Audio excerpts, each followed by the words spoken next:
You're listening to Midlife Side Quest, the Over the Hill Gaming Podcast. Here's your host, John Wall.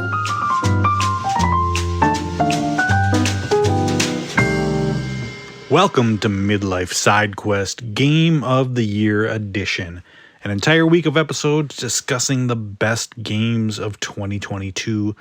Each day we'll be counting down my top 5 games of the year, as well as giving out some other honors and accolades for the video games that kept us all so entertained over the year. If you haven't yet subscribed to the show, please take a moment to do so, and I would also really appreciate it if you would leave some feedback, which you can do by leaving a review wherever you're listening to today's episode. Also, if you'd like to chat, you can find me on Twitter or Hive at MidlifeSQ. I've been playing video games for, 40 years now. Wow. And if you talk to most people who are really passionate about gaming, they'll talk about what some of the greatest years in gaming history have been. They'll talk about 1998, which saw the release of Metal Gear Solid, The Legend of Zelda: Ocarina of Time, and Resident Evil 2. Or maybe 2001, which is when Grand Theft Auto 3, Halo Combat Evolved, and Super Smash Bros. Melee all came out. Everyone's going to have a different opinion on which year was the absolute best. You probably won't find too many people saying, though, that it was 2022. Last year was not a disaster by any means. There were plenty of great games to play, but a lot of the huge releases that were planned got delayed, and when you compare it to some other years, it just doesn't quite stack up.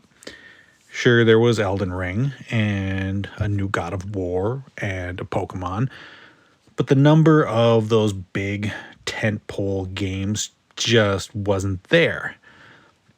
That might not be such a bad thing, though. When there aren't so many headline-grabbing AAA releases, that leaves more time to dig deep into the release calendar and find some gems that you might have otherwise overlooked. Games like Escape Academy or Tinykin, Vampire Survivors, and Tunic might not have had the spotlight that they really deserved.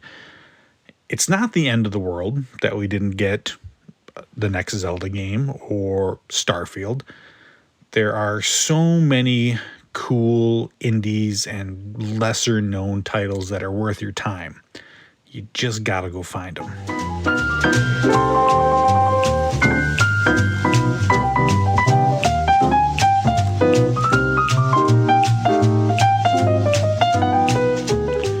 On each episode this week, we're going to start off by passing out a pair of awards to recognize games that might not have made the top 5 list, but were still fantastic games nonetheless. And today we begin with the award for the worst game for those with acrophobia. And that goes to Dying Light 2: Stay Human. Acrophobia is the fear of heights, and Dying Light 2 had some truly stomach-turning moments of climbing high atop a radio tower or parkouring along the edge of a skyscraper. These moments were truly intense, and even though this award is got the word worst in the title, don't let that phase you. This game is fantastic for everyone without acrophobia because it featured great action, cool characters, and again, those moments high atop the city were just thrilling. It is a great game from early on in the year that is worth checking out if you haven't already. The next award is for Best Simulation, which this year I am giving to Arcade Paradise from developer Nosebleed Interactive. This game has you slowly transforming a grungy old laundromat into the raddest arcade I have seen since my 9th birthday party at Circus Pizza. It features over 35 arcade games to purchase and place around your arcade, each of them completely original and fully playable with high score leaderboards and all that. It's really, really cool.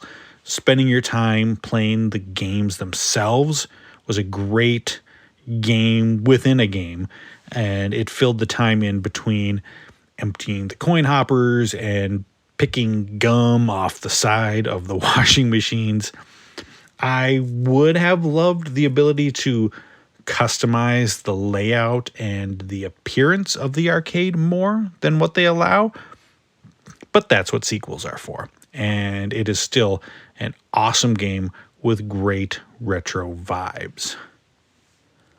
That brings us to the number 3 game on my list of top games of 2022. And that game is A Plague Tale Requiem. I was a big fan of the original game, Innocence, and its creepy setting, unique stealth mechanics, and interesting characters. And this sequel improves on every single aspect of that first game.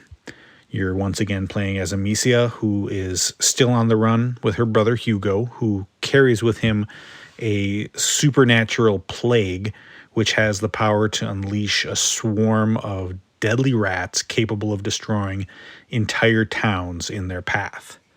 The two are trying to keep a low profile while containing the plague and searching for a permanent cure. But the Inquisition is on their heels, trying to harness that power for their own dastardly goals. 3 things that really elevate this game above its predecessor. First of all, the stealth mechanics have been improved with new abilities to make your way past the guards, or, as a last resort, fight them. This adds new variety to each confrontation and keeps it feeling fresh throughout the game. Secondly, the improved presentation features simultaneously stunning, beautiful landscapes and vistas as you make your way through the French countryside, and also creepier moments of horror as the rats tear their way through everything from guards to entire buildings. Seriously, the game's visuals impress constantly and feature some jaw-dropping set pieces which would feel right at home in the biggest AAA games. Third is the relationship between Amicia and Hugo, which is even more heartwarming and powerful than it was in the first game. You really feel the bond between them as she tries to keep her brother safe from all of the different forces that are out to get him. Interesting supporting characters also really help to flesh out the story in a much more effective way than the last game. As I currently play through one of the other big story-heavy single-player games of the year, I also appreciate that the developers of A Plague Tale were confident in their vision and didn't needlessly overstuff the game with side quests and objectives and padded out the playtime. They told the story that they set out to tell, and they kept things tight in a way that keeps the game flowing at a really good pace. In my mind, that always makes for a much more effective experience when you're never thinking about how much longer is this game. Developer Asobo Studio has created a brilliant sequel which is better than the original in every way, and in my mind really puts them in the top tier of story-driven developers alongside names like Naughty Dog, Insomniac, and CD Projekt Red. Congrats to them all on what is a beautiful game, and my number 3 game of 2022.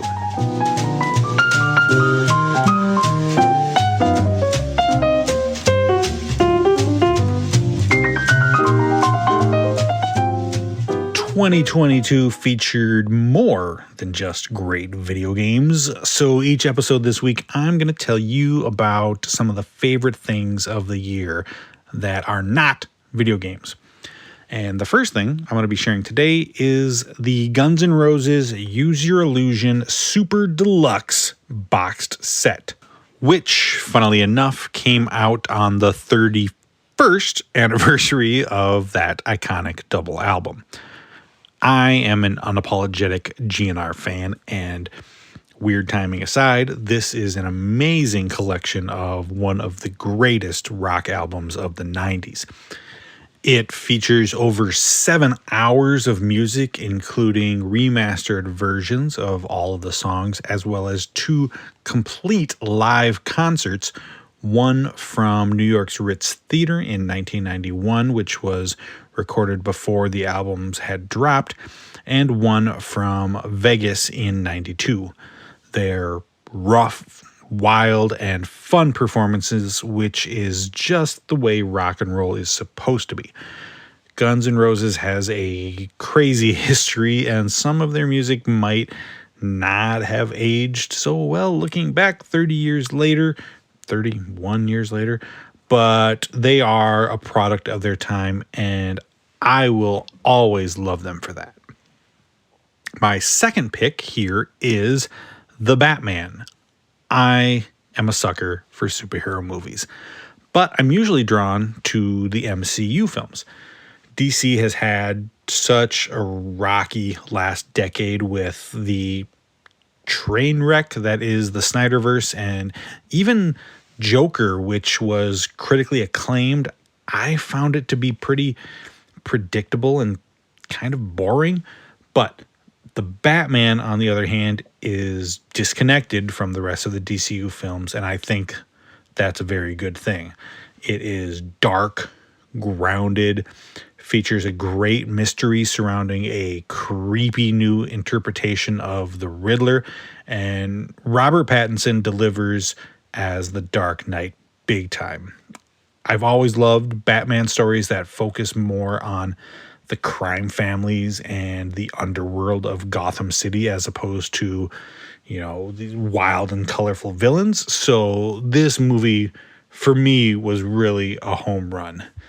The 1989 film will always be my sentimental favorite, and I appreciate the craftsmanship of the Nolan trilogy. But for my money, this is probably the best Batman film ever made. Thank you so much for listening to Midlife Side Quest. I hope you tune in tomorrow for another Game of the Year episode, and then you can catch new episodes every Thursday morning wherever you listen to podcasts. And remember, if you enjoyed the show, please subscribe and leave a review and share with your friends. You can follow the show on Twitter or Hive, where we go by Midlife SQ. Until next time, be well and keep playing.